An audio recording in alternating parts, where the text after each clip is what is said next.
So we're going to get a mould of the rider's foot. Get the footbeds moulded as well. So the footbeds wouldn't normally have these lines on. That's just to make it a bit easier to see what shape they are on the video camera. So underneath here we've got a little plastic wedge. That's just because you don't really need to heat up the front part of the footbeds very much, but just make sure all of this area is off the back of that little thin wedge on top of the heat-proof paper. Okay, vacuum that, start the timer. Timers vary, but you want it fairly soft. These are quite a stiff material, so if it's not soft enough, you get creases and so forth.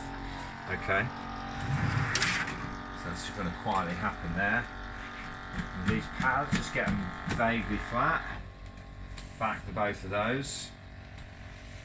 Okay, so Steve, come and stand here. That'll do, not so close. Stand there, bring your feet apart a bit. Okay, with both your feet, just roll them right out as far as they go. So this gives you an idea of how far that rider's foot can go in terms of supinated position. Mine is going further than Steve, but I've got my shoes on anyway. Okay, stand on the pads, please.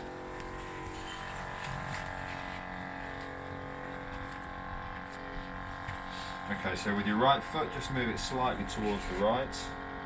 That's good. So you want to get a reasonable amount of this material on the inside, because it's the medial side that's much more, more things happening there than there is on the lateral side of the foot. Okay, so Steve, what I'm going to get you to do, under my direction, is that movement with your foot again, that rolling out, kind of one foot at a time, and we'll get it in the right position. There'll be a little bit of foot wrestling, we'll get a mould of it, and then do the same on the other side as well. So we'll start out with, and all you need to do is keep your weight in the middle. Right. So as you're tilting your foot, don't lean over onto that foot, just keep it in the middle. Okay, so with the right foot, roll it as far out as it'll go. That's pretty good. So you're having a feel of this, it's the front part of the talus. Let the foot roll in again, Steve, and it rotates left to right as the foot supinates or pronates. So essentially what you're doing is trying to achieve a neutral position. So roll it all the way out again, Steve. Okay, and then slowly back in. Stop. Out of it. Ooh, not that far. There. Hold that position. So what I've got is this feels what they call congruent, i.e. it's the same depth on either side. Another way you can look at it is if you look at the ankle from straight ahead, it looks straighter compared to its more relaxed position. And you can also say that the talus, it's sort of moving left and right like that. You can say that it's pointing towards these two toes here. Okay, so nevertheless, it's a change from what the rider had previously. There's more height on the arch. Okay, so Steve, hold that position as best you can. So you turn the pad to go to air. That lets the vacuum out. The foot sinks down. Give it a bit of a settle down, just to get a little bit of depth on it. And what you're trying to do here is maintain the position of the subtalar joint now in that neutral position, but at the same time ensuring that the fifth and the first metatarsal heads are flat. So Steve, come in a little bit with the ankle, a little bit more. Stop there. Probably about right. So that one's sunk down quite a lot. So I'll bring that back up. Let's see if we can squeeze a bit of material underneath it. So sort of a firm push down on the foot. Get a little bit of material underneath there. Back it.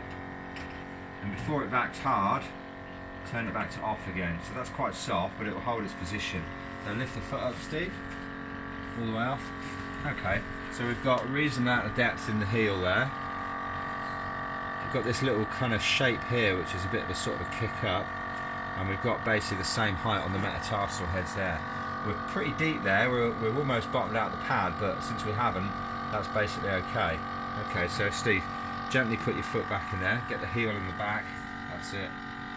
So we'll keep that one, that's good. Go to the left one, so again roll the foot as far out as it'll go. Slowly back in. Stop. Out, touch, stop, that's good. And notice that I'm using the opposite hand and I'm aiming to get it kind of comfortably on top of there, so that you have to put a bit of pressure on it. You don't want to hurt people. So if you're kind of pushing down in the middle of that bone, that's going to hurt. You need to push down on top of the first metatarsal joint, which if your hand is there, kind of fits quite nicely in your hand. So from there we'll go to air. Keep your weight in the middle, Steve. It's still over on this foot. There we go, perfect. Okay. So again, we'll settle down. Bit of pressure. Bring up the material. And again, just a couple of seconds is all it takes to hold that shape. Lift that foot out. Okay. Yeah, that's just about okay. We've got that little ramp there. Front part of the footbed is going to be flat, at least initially. So that will just get kind of stretched flat, and we can, you know, if this gets a bit of shape to it, it can be tidied up after the footbed is moulded. Then we put that one to back. Okay, Steve, step off. Mind your heels on the machine. Nice one. Right, the same on this one.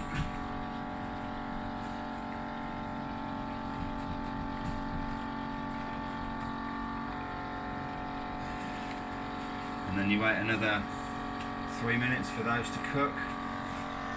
Once these are fully vacked and they're nice and firm, you can switch that to off. Get it warm. Okay, and that's it for now.